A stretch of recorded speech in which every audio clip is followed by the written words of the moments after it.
Olá, começa agora mais um programa especial da TV Câmara na 57ª Feira do Livro de Porto Alegre.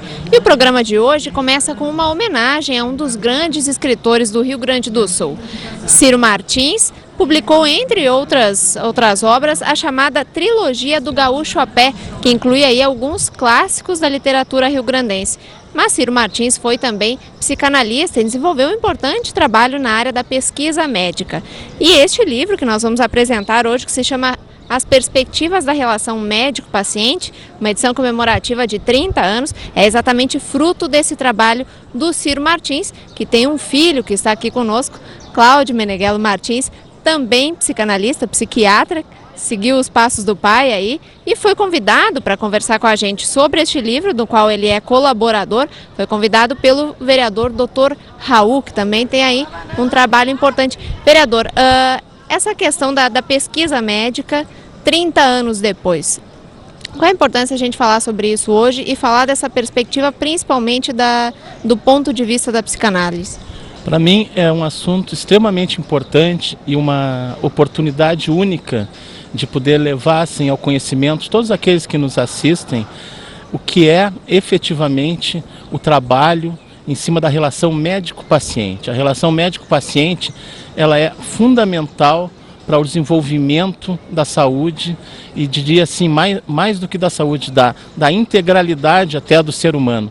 Porque todo mundo tem o seu médico, tem que ter confiança, estabelece uma relação e as coisas acontecem muito melhor na saúde humana, uma vez que a gente consiga realmente interagir de forma positiva com a parte do seu médico, né? E é um exemplo assim fundamental. Há mais de 30 anos essa obra vem fazendo a sua trilha e a gente vê, aqui está o Cláudio, um colega de tantos anos, filho do Ciro Martins, que faz com que essa estrada se perpetue e que essa dinâmica que envolve essa relação que todos nós nos bancos escolares da medicina nos defrontamos desde os primeiros semestres, que é a relação médico-paciente, seja cada vez mais falada, difundida e valorizada.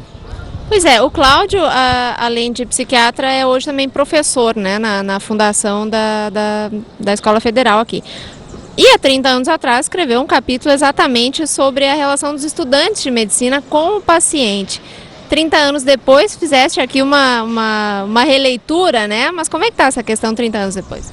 Bom, só para tentar auxiliar a compreensão desse processo, desse livro, originou-se há mais de 30 anos, na realidade, a partir de uma mesa redonda coordenada pelo meu pai, Ciro Martins, na Associação Médica do Rio Grande do Sul, onde ele convidou colegas de várias especialidades de destaque naquele momento, como o Dr. Raul há pouco salientou, né? Salientando a importância da relação médico-paciente para qualquer nível de tratamento e para qualquer especialidade médica. Porque a gente sabe que uma das grandes dificuldades é a aderência ao tratamento, das pessoas podem fazer algum tipo de procedimento, de intervenção, de tratamento sem haver essa relação médico-paciente de confiança, de relação de suporte, enfim. Então, a partir dessa mesa se estimulou que os colaboradores fizessem artigos conforme a sua especialidade e particularidades. Isso se desenvolveu de uma forma que foi, vamos dizer assim, uma referência para várias gerações médicas gaúchas. Esse livro foi publicado primeiramente em 1979, depois em 81, que foi a edição revista e que agora é comemorativa. E tem um detalhe importante, que é uma edição que foi, além de ser comemorativa dos 30 anos, foi o primeiro livro publicado por uma potência editorial que nós temos aqui no Rio Grande do Sul e talvez a maior referência como editora médica, que é a editora ArtMed, hoje Grupo A, que a partir desse livro ele começou um marco editorial. Então, além desse processo comemorativo desse período, a gente tem. Então, Ciro Martins é relembrado por vários momentos as suas colaborações na literatura do Rio Grande do Sul, seu papel de liderança cultural, social, político, literário, mas também com muitos trabalhos produzidos na área médica.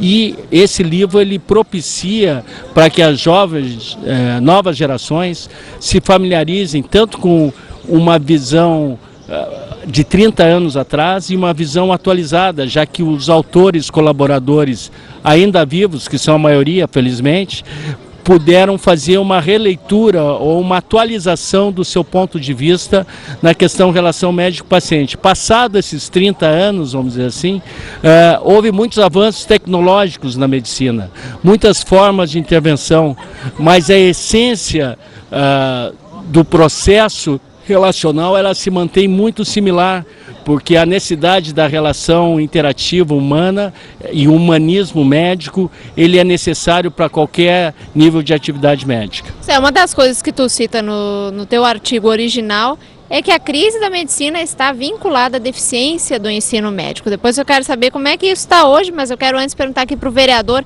que lida não só com a prática da medicina, mas com as políticas públicas para a saúde, né? Essa questão da deficiência está realmente no ensino médico? Na realidade, o que nós temos e verificamos todo dia é que existe uma deficiência muito grande na nossa saúde pública. E a nossa saúde pública, ela nada mais é do que um reflexo também do que vem das nossas universidades, que não conseguem muitas vezes dar o nível de ensino necessário para os seus alunos, e isso acaba se refletindo depois na sociedade. Não é à toa que a medicina, por exemplo, é o curso que mais é querido, ou seja, agora recentemente nós tivemos aí 51 por vaga no vestibular da URG que se inscreveram, e quando o mais próximo curso tinha 18 por vaga. Significa que todos anseiam em ser médicos, que é uma coisa importante, que é uma valorização do ser humano. Só que o número excessivo de faculdades médicas, por exemplo, acaba às vezes fazendo cair o ensino para um nível um pouco mais baixo. Então nós temos que estimular permanentemente a qualificação do ensino e que as faculdades realmente formem pessoas, formem colegas médicos e médicas que possam fazer com que a sociedade esteja valorizada nesse processo e que, independente de estar trabalhando no serviço público ou no serviço privado, que quem ganhe com isso seja o ser humano. O Cláudio lida ainda com essa formação, né, com o médico em formação. Essa tua frase de 30 anos atrás se mantém hoje? Eu te diria o seguinte, que não é só a questão da deficiência do ensino médico, a gente é do sistema de gestão de saúde, como o próprio Randel. A gente sabe que os gestores, eles recebem uma pressão muito grande, e até quando isso foi escrito e feito, não existia o Sistema Único de Saúde, que é de 1988, vários anos depois. O que propiciou a universalidade da assistência, eu também sou médico do Sistema Único de Saúde, e a gente recebe uma pressão muito grande, às vezes dos gestores, administradores, que enxergam mais números do que o ser humano. Eles recebem as suas pressões naturais por demandas variadas, políticas, financeiras, limitações de como gerir isso, mas nós médicos temos que, por dever de ofício, estar permanentemente lutando pela humanização da medicina, o que implica também numa maior qualificação não só da formação dos profissionais, mas dos serviços prestados continuamente. Este livro, Perspectiva da Relação Médico-Paciente, é um auxílio importante para os colegas das diversas especialidades, para estarem permanentemente refrescando o seu pensar, as suas reflexões, de uma forma que possa colocar em prática todo o conhecimento que a medicina oferece hoje em dia, o conhecimento científico de altíssimo nível que nós temos no nosso meio, mas que nada adianta ficar enclausurado na academia se não possa ser difundido e colocado em prática para a nossa população de uma forma geral. Quer dizer, o grande desafio do médico é colocar em prática de uma forma humanista, realista, os conhecimentos adquiridos na sua formação. E para isso a gente precisa se auxiliar da colaboração de colegas mais experientes, se auxiliar da própria literatura que lida disso, porque a pressão que se recebe, quem está no serviço público, aí eu vou dizer assim, é muito grande pela demanda de números, e nós temos nos contrapor isso. Não só números, nós temos que ampliar a assistência, mas uma assistência com qualificação e humanização permanente. Nesse sentido de juntar, né, de humanizar a medicina, eu acho que o instituto que tu fundaste com a tua irmã é muito significativo no sentido de levar literatura e também medicina, né? Que é o Instituto em homenagem exatamente ao teu pai. Na realidade, nós estudamos Centro de Estudos de Literatura e Psicanálise Ciro Martins, bem lembrado, né? Que já há 14 anos vem gerindo tanto jornadas médicas na área de saúde mental, né, como atividades vinculadas à divulgação da memória, da obra e da preservação e laços culturais do Rio Grande, fora dele. Tanto é que na própria, já que estamos na feira, né, há 2 anos atrás, o CELP Ciro, que é o Centro de Estudo de Literatura e Psicanálise Ciro Martins, foi eleito como fato literário. A gente ficou muito satisfeito, ganhou o prêmio Fato Literário da Feira do Livro, justamente em função dos projetos e programas desenvolvidos. Então essa abrangência, e aí tem muito a ver com o humanismo médico, tentando de uma visão, até um termo que se utiliza muito, mas é uma visão holística no sentido de incorporar o conhecimento científico com as ciências humanas, de forma que medicina não se pode fazer sem humanismo, como não se pode fazer sem conhecimento científico e sem tecnologia. Ou seja, há uma integração dessas diversas áreas do conhecimento, de forma que nós possamos. Então o CELP Ciro, ele preconiza e procura difundir nas suas diversas ações, que está vinculada a jornadas de saúde mental e jornadas de literatura, esse processo de ampliação do conhecimento humano. Pois é, vereador, além do livro Perspectivas da Relação Médico-Paciente, iniciativas como essa do CELP Ciro são mais necessárias na sociedade? Eu acho muito importante porque elas entram na parte principal do ser humano, que é a parte mental, a parte de relação entre o próprio ser humano consigo mesmo e com a sociedade, né? E nós precisamos de evoluir cada vez mais nesse sentido, porque as pessoas hoje em dia, elas precisam de ter uma qualidade na sua vida de relação com a sociedade. E nós estamos expostos a um estresse permanente.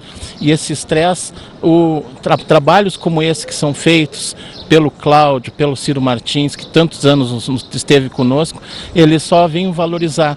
E esse livro, ele é um relato, vamos dizer assim, perene, uma coisa que fica para sempre, né, do que é realmente a relação médico-paciente, a sua necessidade, a sua amplitude, né? E nós acreditamos que é uma contribuição realmente de extrema relevância para a sociedade e que aqueles que leram, aqueles que aos poucos vão se apropriando dele ao longo de todos esses anos, com certeza levam para a sua experiência de vida, para a sua experiência profissional, uma vantagem muito grande e uma possibilidade muito maior de curar as pessoas, inclusive. Tá certo, vereador, muito obrigada. E para a gente terminar aqui, Cláudio, quais são as perspectivas dessa relação médico-paciente para os próximos 30 anos? Olha, eu acho que na medida em que a gente mantém esses conhecimentos humanísticos, como esse livro bem preserva e que ele, como colocou bem, ele se repete através das gerações médicas. Aliás, é um livro que não é só para os médicos lerem, para as pessoas lerem de forma geral, que todos nós somos pacientes em algum momento da vida. Então temos conhecimento, porque é uma dualidade, ou seja, é uma parceria, né, em prol da saúde do indivíduo. Mas a perspectiva para os próximos anos, eu acho que na medida que a gente vai ficando alerta, faça movimentos como esse que se propõe o CELP Ciro, de manter a memória viva não só dele, evidentemente, não foi só Ciro Martins, já falecido em 1995, que desenvolveu isso, outros autores, outras pessoas também têm o mesmo nível de preocupação. Isso implica numa melhora, numa qualificação e num benefício maior que é do ser humano, ou seja, ampliação de zonas de bem-estar, de prevenção de doenças, de propiciar aquelas pessoas que são portadoras, seja qual for a doença, que elas consigam aderir mais aos tratamentos, que elas percam o medo do enfrentamento das doenças, que percam o estigma do temor de enfrentar, por exemplo, que a gente está em campanha do perda do estigma sobre a doença mental, que é necessária a busca, que as pessoas melhoram, que elas buscando tratamento, elas melhoram, assim como já tivemos estigma grande sobre portadores de HIV, e hoje a gente sabe que é uma doença crônica, médica mais controlada, com capacidade. Então tudo isso, para que se possa ter um instrumento eficaz, é necessário muita humanização do médico, né? A capacidade da compreensão do médico desses temores generalizados, assim, que às vezes dominam grandes grupos da população. Então o nosso papel, e nesse espaço eu agradeço bastante essa oportunidade, é para que os que possam nos ouvir, além de receberem essa mensagem com um movimento de reflexão, também possam ser multiplicadores, no sentido de lerem o livro, né, que a gente está aqui divulgando, né, o livro é importante, mas mais do que lerem o livro, ficar a mensagem da necessidade permanente do humanismo médico. Tá certo, muito obrigada, Cláudio Martins, obrigado também, vereador Dr. Raul, pela participação aqui no programa especial da TV Câmara na Feira do Livro de Porto Alegre. E agora, antes de a gente voltar com um outro escritor de Porto Alegre, vamos mostrar mais uma atração da feira.